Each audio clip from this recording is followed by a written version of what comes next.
పోనీ ప్రత్యేక హోదా అయినా తెచ్చారా? దాన్ని అమ్మేశారు. అదే నోట్తోనే ప్రత్యేక హోదా ఏమైనా సంజీవినా అని చెప్పి మళ్ళీ వెటకారం కూడా చేశారు.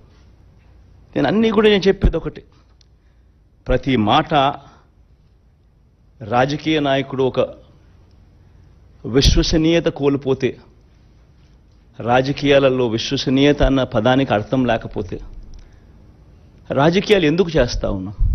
ఎవరి కోసం చేస్తూ ఉన్నాం? దేనికోసం చేస్తూ ఉన్నాం?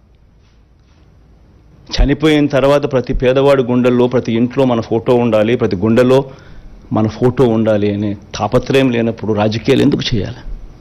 87,612 కోట్ల రూపాయల రుణాలు మాఫీ చేస్తానని చెప్పిన పెద్ద మనిషి 87,612 కోట్ల రూపాయల రుణాల కథ దేవుడు ఎరుగు. బ్యాంకుల్లో పెట్టిన బంగారం విడిపిస్తానన్న మాటలకు దేవుడు ఎరుగు. అంతదాకా అందుతా ఉన్న సున్నా వడ్డీ కూడా రైతులకు ఎగరగొట్టారు.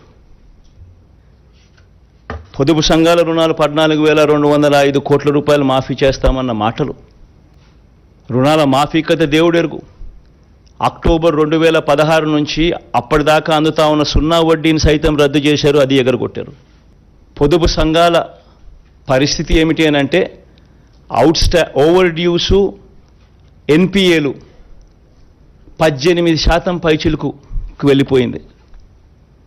ఏ గ్రేడు, బి గ్రేడ్ సంఘాలన్నీ సి గ్రేడు, డి గ్రేడ్ సంఘాలుగా మారిపోయాయి. మా వీడియో మీకు నచ్చినట్లయితే please like, share and subscribe.